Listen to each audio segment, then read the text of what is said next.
Welcome to The Open Mic, where bold stories spark big conversations. Great to be here.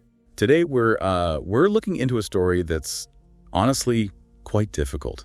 It unfolded live on the radio. Yeah, a really tragic event. And it shines this, stark light on media responsibility. The dangers of these extreme contests. Things that can go badly wrong. Terribly wrong. And it's a story that, even now, raises some really important questions. It really does. The ethical side of it. Exactly. That's why it's so crucial to unpack. It's not just what happened, but what it tells us about, risk, consent, the duty of care, especially when media gets involved, pushing boundaries for, entertainment. Okay, let's dive in. January 12, 2007. Remember the Nintendo Wii? Oh, yeah. Huge phenomenon. Impossible to get hold of one back then. Right. So picture Jennifer Strange, 28 years old, mother of 3. And she just really wanted to win a Wii for her kids. A simple motivation, really.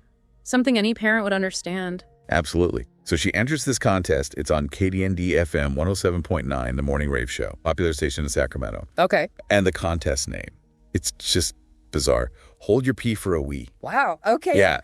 The concept was literally, drink as much water as you can, don't use the bathroom. The last one standing wins the Wii. Just hearing that, the red flags are immediate, aren't they? Even before knowing the outcome. You think so?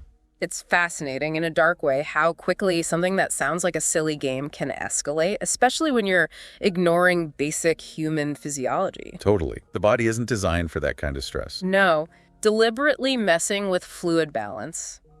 It's inherently risky. It shows a fundamental, lack of understanding or maybe just ignoring basic biology for the sake of a contest. So let's get into the specifics because the mechanics made it even worse. Right. It started early, 6:45 a.m., 18 people, Jennifer included. Initially, they drink a 240 milliliter bottle of water every 15 minutes. Seems manageable at first, but here's the twist. As people dropped out, the amount of water the remaining contestants had to drink went up. It increased. Wow. Yeah. So it wasn't just endurance. It was actively escalating the danger, designed to push people further and further. That's a really problematic design, intentionally increasing the risk factor. And you could actually hear Jennifer's distress on the air. It's heartbreaking to listen back. What'd she say? She told one of the hosts, "You can hear the discomfort. My head hurts. They keep telling me that it's the water, that it will tell my head to hurt and it'll make me puke." Oh, wow. She's clearly articulating symptoms, serious symptoms. Exactly. But the response, it was just awful. What did they say? The host just joked, "Who told you that?" The intern. Oh, come on. Dismissive. Completely. And later, they joked about her bloated stomach, saying she looked pregnant. No. Yeah. And then one of them added, "This is so funny." That's deeply disturbing. Joking about someone in obvious physical distress during a contest they designed. It really raises that question, doesn't it? About host responsibility. Absolutely.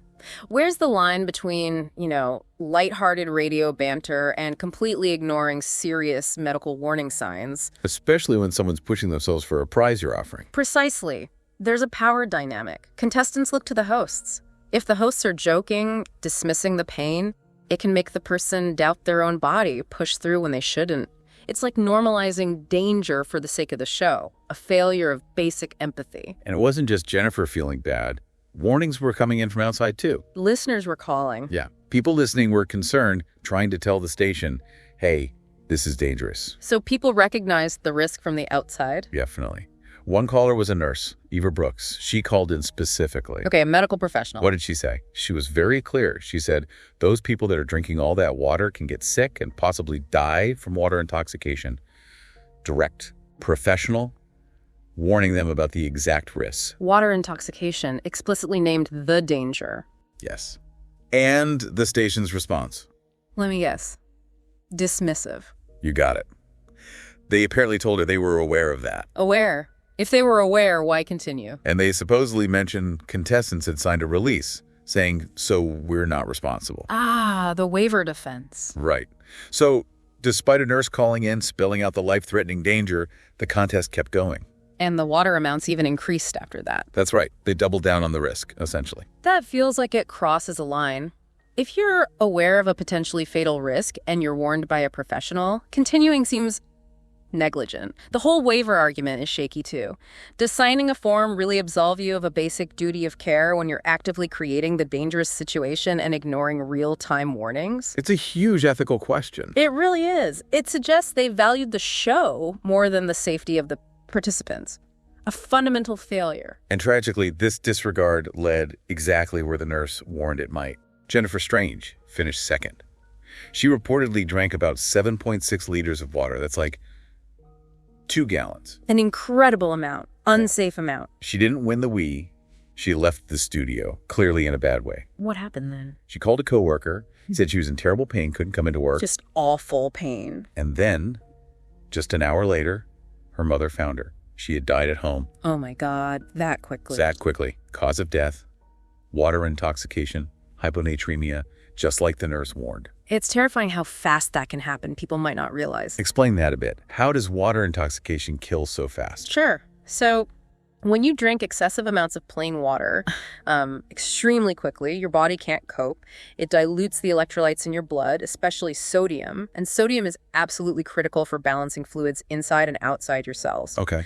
When sodium levels plummet, your cells start to absorb too much water. They swell up. Including brain cells. Especially brain cells. And your brain is inside your skull, right? There's no room for it to swell. That pressure builds rapidly. It disrupts brain function, leads to seizures, coma, and yes, death.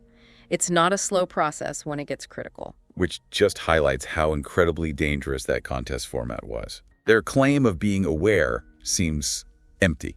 Completely. Awareness without appropriate action, especially when escalating the risk, isn't really awareness, is it? It's recklessness. So naturally, Jennifer's family sued. Wrongful death lawsuit. Understandably. And that waiver the station mentioned, it became a major point. Did they actually have one? Well, the family's lawyer, Roger Dreyer, strongly denied she'd signed a liability waiver. He challenged the station to produce it in court. Apparently they couldn't. What she had signed was different. What was it? Just a standard media release form, giving permission to use her likeness, her participation in ads for the contest.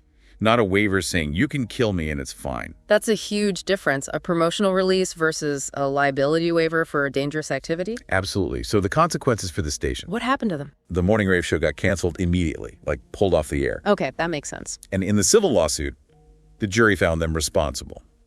The station had to pay her family $16.5 million. A significant amount. But no amount replaces a life. No. And it's important to note, that was a civil case, wrongful death. Right. Not criminal charges? No criminal charges were ever filed against the station or the DJs involved. And that often confuses people. Why is civil liability but no criminal charges? Yeah, why is that? Well, the burden of proof is different. Civil cases usually need a preponderance of evidence, basically. Is it more likely than not that they were responsible? Criminal cases, especially for something like manslaughter through negligence, need proof beyond a reasonable doubt, and often require showing gross negligence or recklessness, which is a higher bar than simple negligence. It's so harder to prove criminally, especially against a corporation or individuals acting within it. Exactly. Proving that level of criminal intent or disregard can be legally very complex, even when the outcome is tragic and seems obviously wrong. It highlights that gap between civil responsibility and criminal accountability. It does. And Jennifer's husband, William Strange, said something powerful to Good Morning America afterwards. What was that? He said it was a preventable thing. She acted based upon the information she had. That really hits home. Preventable. It does. So, wrapping our heads around this, what are the big takeaways? For me, it's just this stark, horrifying reminder. Entertainment pushes boundaries, but without real regard for safety, without clear ethics, the cost can be unimaginable. It hammers home the need for critical thinking, not just for contestants who might be vulnerable or desperate. Yeah, but maybe even more for the people creating the content, the producers, the hosts, the stations. They hold the power. They have the responsibility that comes with that power. Absolutely. And that leads to the thought I think we should leave our listeners with. Go for it. Think about those blurred lines. Entertainment versus exploitation. When does chasing ratings or clicks or just trying to be shocking cross over into putting people in genuine, unacceptable danger like Jennifer Strange? Mm-hmm. And where do you, listening now, think that responsibility ultimately lies? With the individual taking the risk, with the media platform enabling it, with society for consuming it? That's a lot to think about. Where does the responsibility lie? It's not simple. But it's vital we keep asking that question, especially today with reality TV, online challenges. It's more relevant than ever. A crucial question indeed. Thank you for joining us on The Deep Dive today. Thank you. We'd love to hear your thoughts on this deep dive, or maybe even hear your own inspiring stories for a future deep dive. You can reach us by emailing at theopenmicpodcasts@gmail.com. Join us next time as we keep amplifying the stories that matter. Until then, stay curious, and we'll see you at the mic.